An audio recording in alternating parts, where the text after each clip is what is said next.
ನನಗೆ ಇಂಪ್ರೂವ್ ಮಾಡೋದಕ್ಕೆ ತುಂಬಾ ಅವಕಾಶಗಳಿದಾವೆ. ಇದನ್ನ ಈ ಸತಿ ನಾವು ಗ್ಯಾರಂಟಿ ನಾವು ಮಾಡ್ತೀವಿ. ಯಾಕೆಂದ್ರೆ ನಾನು ದಯವಿಟ್ಟು ನಾನು ತಮ್ಮಲ್ಲಿ ಮನವಿಯನ್ನ ಮಾಡ್ಲಿಕ್ಕೆ ಇಷ್ಟಪಡ್ತೀನಿ. ಯಾವ ರೀತಿ ಎಕ್ಸಾಮ್ಸ್ ನಡೀತಾ ಇತ್ತು ಅಂತ ಹೇಳಿ ಅದ್ರ ಬಗ್ಗೆ ಚರ್ಚೆ ಮಾಡಲ್ಲ. ಈ ಸತಿ ಎಕ್ಸಾಮಿನೇಷನ್ ನ ಚೆನ್ನಾಗಿ ಮಾಡಿದ್ವಿ. ಮಕ್ಕಳಿಗೆ ಸಹಾಯ ಹಸ್ತ ಬೇಕು ಅಂತ ಹೇಳಿ ಎದ್ದು ಕಾಣಿಸ್ತಾ ಇದೆ. ಅದನ್ನ ಸಂಪೂರ್ಣವಾಗಿ ನಮ್ಮ ಇಲಾಖೆಯಿಂದ ನಾವು ಏನೇನ್ ಮಾಡ್ಬೇಕು ನಾವು ಮಾಡ್ತಕ್ಕಂಥ ಜವಾಬ್ದಾರಿ ಅಂಡ್ ಇಂಪ್ರೂವ್ ಮಾಡೋದಕ್ಕೆ ತುಂಬಾ ಇದೆ. ಅದು 1 ವರ್ಷದೊಳಗೆ ಬದಲಾವಣೆ ಮಾಡ್ತಕ್ಕಂಥ ಶಕ್ತಿ ನಮ್ಮ ಇಲಾಖೆಯಲ್ಲಿ ಇದೆ. ಅದು ಮಾಡ್ತೀವಿ. ಇಲ್ಲ ವೇರಿಯೇಷನ್ ನಾನು ಹೇಳಿದ್ದಲ್ಲ ವೈ ಅಂತ ನಿಮಗೆ ಗೊತ್ತಿದೆ. ನಾನು ಹೇಳ್ತಾ ಇರೋದು ವೇರಿಯೇಷನ್ ಇದೆ. ಹೋದ್ಸತಿಗೆ 3 ಎಕ್ಸಾಮು ಆದ್ಮೇಲೆ ಈಗೇನು 11% ಡಿಫ್ರೆನ್ಸ್ ಬರುತ್ತೆ. ಫಸ್ಟ್ ಎಕ್ಸಾಮಿಗೆ ನೀವು ಟೋಟಲ್ ತಗೊಂಡಾಗ ಐ ಥಿಂಕ್ ಇನ್ನೊಂದು 3-4% ಗ್ಯಾರಂಟಿ ಇಂಪ್ರೂವ್ ಆಗುತ್ತೆ ಅಂತ ಹೇಳಿ ಗೊತ್ತಿದೆ. 3-4% ಅಂತೂ ಆಗ್ಬೇಕು. ಅದನ್ನ ಪಾಸ್ ಮಾಡಕ್ಕಾಗಲ್ಲ. ಮಕ್ಕಳೇ ಅವಕಾಶಗಳನ್ನು ಕೊಟ್ಟು ನಾವು ಮಾಡ್ಬೇಕಾಗತ್ತೆ. ಅದಕ್ಕೆ ಆರ್ಥಿಕವಾಗೂ ತೊಂದರೆ ಆಗ್ಬಾರ್ದು. ಮಕ್ಕಳಿಗೆ ಮನೆಯಲ್ಲಿ ದುಡ್ಡು ಕಟ್ಟೋದು ವೇಸ್ಟ್ ಬೇಕು ಅಂತ ಹೇಳಿದಾಗ ಮಕ್ಕಳಿಗೇನ ದುಡ್ಡಿರಲ್ಲ, ತಂದೆ ತಾಯಿ ಇರುತ್ತೆ. ದುಡ್ಡು ಕಟ್ಟೋದು ಅಂತ ಹೋಗಿ ದನ ಕಾಯಿ ಅಂದ್ಬಿಟ್ರೆ ನೋ ಬೇಡ, ಏನು ಬೇಡ. ನನ್ನ ತಂದೆ ತಾಯಿಯವ್ರಿಗೆ ಮನವಿ ಮಾಡ್ತೀನಿ ತಮ್ಮ ಮೂಲಕ ಮಕ್ಕಳನ್ನ ಕಳಿಸಿ. ಅವ್ರು ಇನ್ನೂ ಪಾಸ್ ಆಗಿಲ್ಲ ಅನ್ನೋದು ಒಂದು ಬಿಟ್ರೆ, ಫೇಲ್ ಆದವರು ಅಂದ್ರೆ ಯಾರು ಪಾಸ್ ಆಗದೆ ಇರೋರು ಫೇಲ್ ಅಂತ ನಾನು ಹೇಳೋದಕ್ಕಾಗೋದಿಲ್ಲ. That I can speak only on final 3rd exam ಬಂದ್ಮೇಲೆ. So exam process is totally different. ಆಮೇಲೆ ಈ ಸತಿ ಎಲ್ಲ ಗೊತ್ತಲ್ಲ, ಹೋದ್ ಸತಿ 100 ಮಾರ್ಕ್ಸ್ ಆಗೋದು, ಕೆಲವುದೆಲ್ಲ ಈಗ 80% ಪ್ರಾಕ್ಟಿಕಲ್ಸ್ ಇದೆಲ್ಲ ಇದೆ. ಬಟ್ ಲಾಸ್ಟ್ ಟೈಮ್ ತರನ ಅದು ನಾನೀಗ ಹೆಚ್ಚು ಚರ್ಚೆ ಮಾಡೋದಕ್ಕೆ ಹೋಗೋದಿಲ್ಲ. ಮಾನ್ಯ ಮುಖ್ಯಮಂತ್ರಿಗಳು ಇಂಪ್ರೂವ್ ಮಾಡೋದಕ್ಕೆ ಏನೇನ್ ಮಾಡಬೇಕು, ಗೋ ಆಲ್ ಔಟ್. ಸರ್ಕಾರದಿಂದ ಏನ್ ಸಹಕಾರ ಬೇಕು ನಾವೆಲ್ಲ ಮಾಡ್ತೀವಿ ಅಂತ ಹೇಳಿ ಮಾನ್ಯ ಮುಖ್ಯಮಂತ್ರಿಗಳು ನಿನ್ನೆ ಮತ್ತೆ ಮೊನ್ನೆ ಅವರಿಗೆ ಬ್ರೀಫಿಂಗ್ ಕೊಟ್ಟು ಪ್ರಿನ್ಸಿಪಲ್ ಸೆಕ್ರೆಟರಿ ಅವರು ಮತ್ತೆ ಅಡಿಷನಲ್ ಚೀಫ್ ಸೆಕ್ರೆಟರಿ ಅವರು ಹೋಗಿ ಕುತ್ಕೊಂಡು ಎಲ್ಲ ಹೇಳಿದ್ದಾರೆ.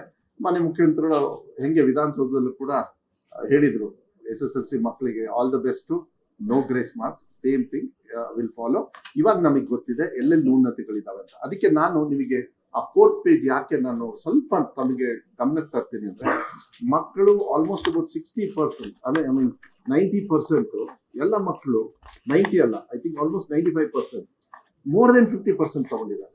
That is the catch. ಅದೇ ನಮಗೆ ಆ ಫಾರ್ಮುಲಾನ ತಗೊಂಡು ಬೇರೆ ಕಡೆಗೆ ಇಂಪ್ಲಿಮೆಂಟ್ ಮಾಡ್ಬೇಕಷ್ಟೇ. ಸೇಮ್ ಡಿಪಾರ್ಟ್ಮೆಂಟ್ ಅಲ್ಲಿ ಏನೇನು ಅಂತ ಹೇಳಿ ಈಗಾಗಲೇ ನಾನು ಹೇಳ್ಬಿಟ್ಟೆ. ಈಗ ನೆಕ್ಸ್ಟ್ ಕಾಲೇಜ್ ಶುರು ಆಗಸ್ಟಿಗೆನೆ we have to be ready before only. ಎಕ್ಸಾಮಿಗೆ course 2nd exam 3rd exam ಕೊಡೋದು ಇಂಪಾರ್ಟೆಂಟ್ ಅಲ್ಲ, ಅದು ಅವಕಾಶಗಳು ಮಾತ್ರ.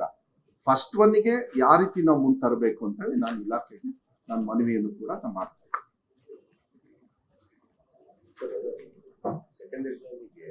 ಶುಲ್ಕ ಇಲ್ಲ ಅಂತ ಹೇಳಿದ್ವಿ, ಬಟ್ ಇಲ್ಲಿ ದಂಡ ರಹಿತ ದಿನಾಂಕ ದಂಡ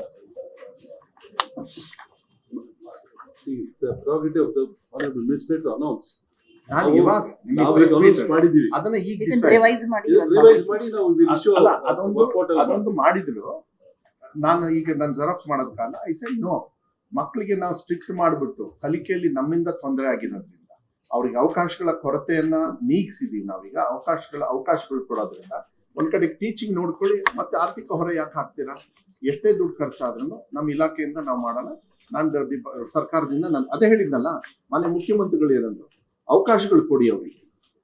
ನಾವು ಸರ್ಕಾರ ನಾವ್ ಏನೇ ಖರ್ಚಿದ್ರು ನಾವು ನೋಡ್ಕೊಳ್ಳೋಣ ಅಂತ. ಇದಕ್ಕೆಲ್ಲ ನನಗೇನ್ ಅನ್ಸುತ್ತೆ, ಇದನ್ನೆಲ್ಲ ನೋಡಿದಾಗ ಅನಾಲಿಸಿಸ್, ಈಗ ನೀವು ತಾವು ಕೇಳಿದ್ರಿ ನಮ್ಮ ಸ್ನೇಹಿತರು, ನಿಮಗೆ ತೃಪ್ತಿ ಇದೆಯಾ ಅಂತ. ಇಂಪ್ರೂವ್ ಮಾಡೋದಕ್ಕೆ 100% ಅವಕಾಶ ಇದೆ. ತೃಪ್ತಿ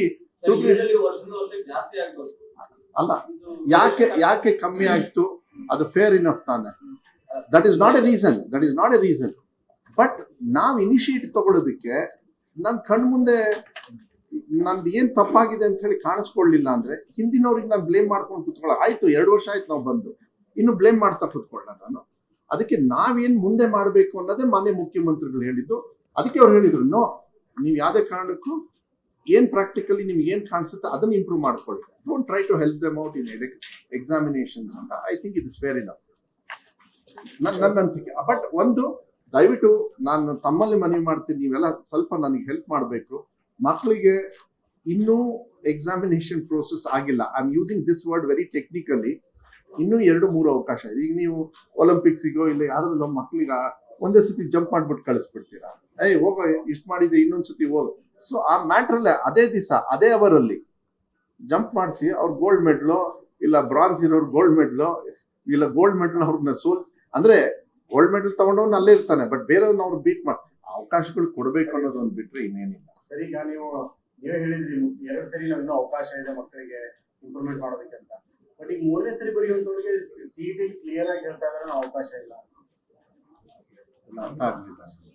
ಈಗ ನೀವು 2 ಸರಿ ಎಕ್ಸಾಮ್ ಬರೀತಾ ಇದ್ದೀರಾ, 2 ಬರೆದವ್ರಿಗೆ ಹೌದಲ್ಲಮ್ಮ? ಅವಕಾಶಗಳಿದೆ ಇಲ್ಲ, ಒಂದ್ ನಿಮಿಷ ಇದನ್ನ ತಗೊಳಕ್ ಹೋಗ್ಬೇಡಿ, ಯಾಕಂದ್ರೆ ಅವಕಾಶಗಳಿದೆ. ನೀವ್ ಇಲ್ಲ ಅಂತ ಹೇಳಿದ ತಕ್ಷಣ ನನಗೆ ಕನ್ಫ್ಯೂಷನ್ ಆಗ್ಬಿಡ್ತೀವಿ.